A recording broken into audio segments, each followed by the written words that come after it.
Coming here tonight to be with Jimmy. Ladies and gentlemen, behind the golden smile of America's sweetheart, there lies a story darker than any script Hollywood could ever write. Doris Day, the darling of the silver screen, the voice that brought warmth to millions, was once blindsided by a betrayal so ruthless it would have broken anyone else. She sang about love and sunshine while living a nightmare she never asked for. Imagine this, dear audience. After dedicating her life to countless movies, timeless songs, and the image of the perfect, happy star, she woke up one day to find everything gone.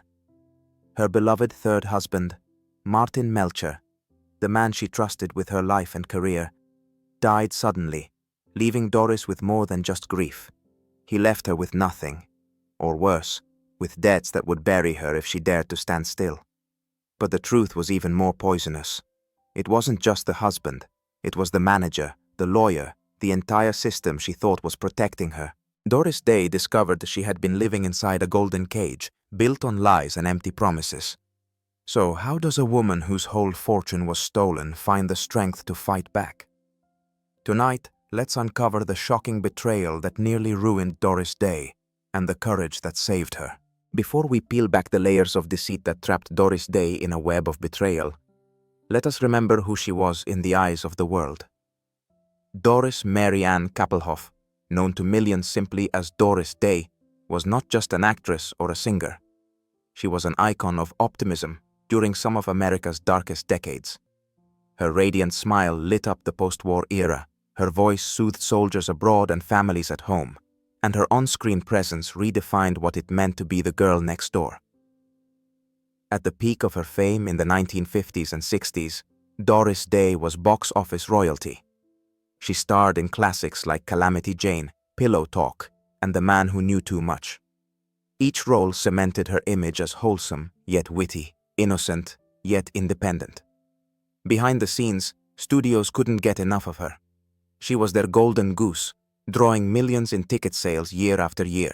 People adored her not just for her talent, but for what she represented: decency, resilience, and an almost unattainable purity in a town notorious for scandal.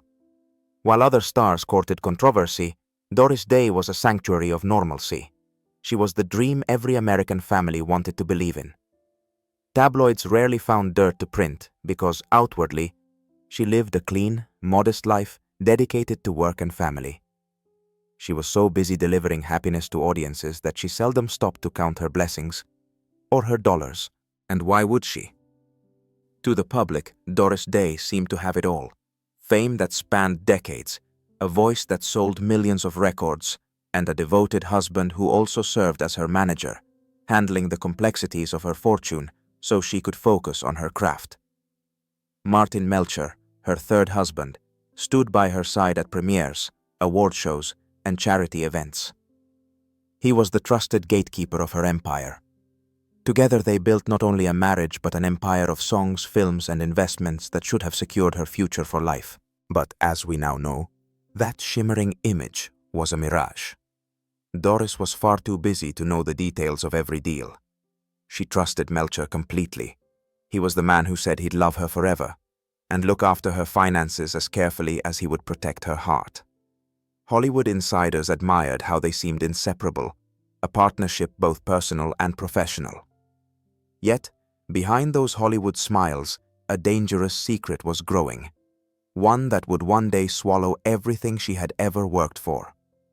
Dear audience, can you imagine the agony of giving your life to entertain millions, only to discover that the person sleeping next to you every night was signing away your future behind your back?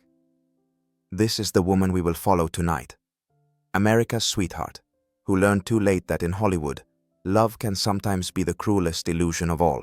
Dear audience, the curtain began to fall on Doris Day's carefully constructed dream in 1968, the year Martin Melcher died suddenly of heart failure. While the world sent flowers and condolences to America's golden girl, Doris herself was left alone in a house that suddenly felt like a hollow stage. But the real heartbreak was yet to come. In the days that followed his death, Doris discovered that the man she thought was her guardian had left her not with a fortune, but with a mountain of debt so staggering it seemed impossible to climb. Over 20 years of box office hits, chart-topping records, and public adoration had vanished into thin air. Her bank accounts were empty.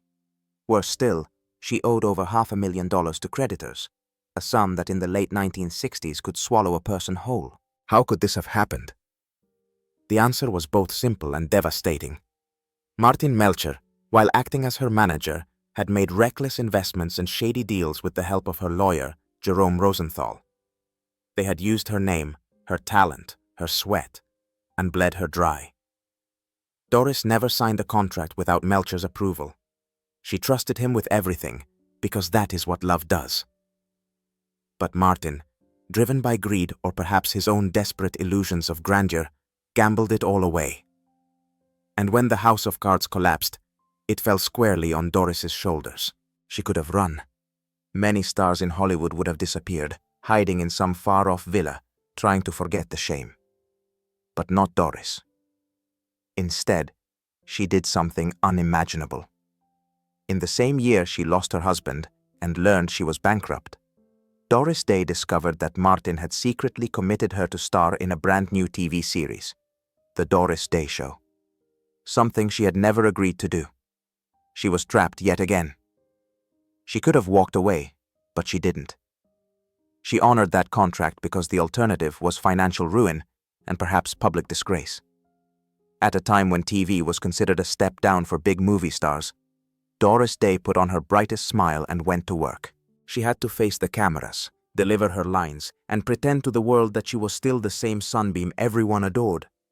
But behind that smile was a woman quietly unraveling. She worked tirelessly, not just to pay off debts, but to hold on to her dignity. The betrayal was no longer just personal. It had become public. Hollywood insiders whispered about the scandal, and the press began to circle like vultures. Yet Doris never once publicly cursed Martin Melcher's name. She never wept for the cameras. She simply shouldered the burden that wasn't hers to carry.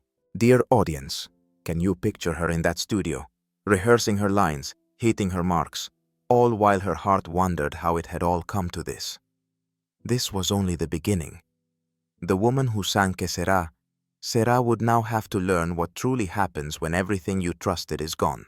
What followed Doris Day's heartbreaking discovery was not just a legal case, but a drawn-out, bruising war that tested the very core of her spirit. In 1968, standing at the ruins of her once glittering fortune, Doris made a choice that stunned Hollywood. She would not hide behind her fame or quietly retreat into shame.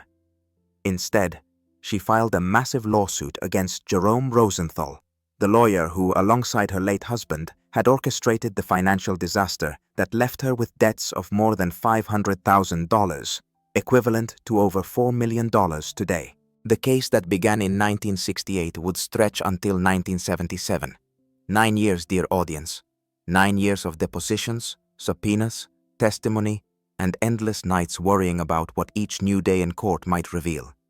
Rosenthal, who had acted as Doris's legal counsel for nearly 2 decades, was accused of mishandling investments worth over $23 million, a staggering sum in those days. He had tied up Doris's earnings in risky ventures, questionable real estate deals, and dubious tax shelters that evaporated when examined. By the time Martin Melcher died, not only was the money gone, but Doris was left owing creditors, tax agencies, and banks who wanted their due. In one remarkable twist, court documents revealed that Rosenthal had made more than 300 investments on Doris's behalf without her knowledge or informed consent. Each signature was a betrayal, a tiny nail in the coffin of her financial security. Doris, the same woman who trusted so completely, now had to pore over thousands of pages of contracts she had never read before. The betrayal wasn't just about the numbers. It was about the years lost believing her family's future was safe. The media, hungry for scandal, published every milestone. $23 million gone. America's sweetheart suing. Each headline chipped away at the image of Doris as untouchable. But she never faltered. Even while filming The Doris Day Show, a TV series she was forced into because Melcher had committed her to it before his death, Doris would leave the set and walk straight into depositions, still in costume, scripts in hand. She never missed a day in court if she could help it. Her work on the show covered her legal fees, living costs, and slowly chipped away at the mountain of debt.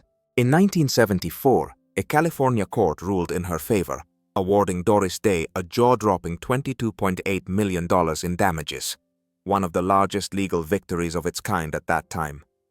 The press called it vindication, a Hollywood fairy tale ending, but the reality was far less rosy. Rosenthal was bankrupt and filed appeals that dragged the payout down to a fraction of what was owed. In the end, after nearly a decade of exhausting battles, Doris received only a small portion of what she fought for, enough to clear her debts and rebuild a modest sense of security, but never enough to erase the betrayal. Dear audience, imagine facing your own ruin, every dirty secret paraded before the world, all while playing the role of America's eternal optimist. For Doris Day, this was not a movie. This was the cost of misplaced trust and the price of her resilience. After nearly a decade of courtroom battles, sleepless nights, and endless public scrutiny, Doris Day emerged from her legal nightmare with something far more precious than the money she had lost. She found a version of herself she never knew existed. Though the $22.8 million award was headline-grabbing, the reality was bittersweet. After Jerome Rosenthal declared bankruptcy, endless appeals and legal maneuvers drained the sum down to just a fraction of what was owed. Yet Doris did not crumble under the weight of disappointment. Instead, she found peace in knowing that she had fought back, that she had refused to be anyone's victim ever again. What was most remarkable, dear audience, was how Doris chose to live in the aftermath. She didn't retreat into bitterness, or spend her days cursing the man who had vowed to protect her. She rarely spoke Martin Melcher's name again, insisting to those close to her that she believed he was as misguided as he was manipulative. Her close friends often recalled how she would say, "I loved him once. I won't let hate be the last thing I feel." This quiet grace astounded everyone who knew how deep the wound truly was. Perhaps what saved Doris Day in the end was her unwavering dedication to others. Instead of wallowing in anger, she turned her heartbreak into compassion. She poured her energy into animal welfare, founding the Doris Day Animal Foundation, a cause that became her greatest joy in later years. Surrounded by rescued dogs and horses, Doris found the unconditional loyalty she had longed for in people but never quite received. And in those moments of quiet redemption, there were reunions that healed old scars. Her son, Terry Melcher, the child Martin had adopted, stood by her side through the legal war, becoming her fiercest protector when the world tried to tear her down. Together they found comfort in each other, and the betrayal that had once divided their family became the glue that bound them closer. There was no grand Hollywood ending where every penny was magically returned and every wound vanished overnight. Instead, there was something more real, more human. A woman who once sang "Que sera?" Sarah came to understand its meaning more deeply than ever before. Whatever will be, will be. She had survived the ultimate betrayal, outlasted the courtroom drama, and reclaimed her dignity on her own terms. Dear audience, sometimes true forgiveness is not about excusing what was done, but about refusing to let the past poison the days ahead. And so, behind the warm smile of America's sweetheart was a warrior's heart. Bruised but not broken, betrayed but never beaten. When the final curtain falls, what do we really hold on to? The fame we once chased, or the truth we can live with? Doris Day spent decades charming the world with her voice and smile, yet it was her unseen fight that defined her strength more than any hit song or box office record. How many people could stand where she stood, looking at a life's work siphoned away by the one they trusted most and still find the will to keep going? She didn't just win a lawsuit, she reclaimed her sense of self. Even when the millions never fully came back, she found a way to live with what remained: her integrity, her kindness, her unbreakable spirit. Maybe that's what makes her story linger long after the headlines faded. If it were you, would you choose revenge or forgiveness? Would you keep singing when your world had gone silent?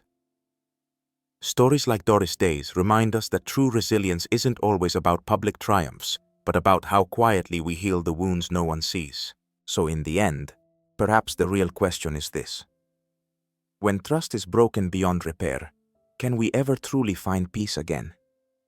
Or do we simply learn to live a new truth?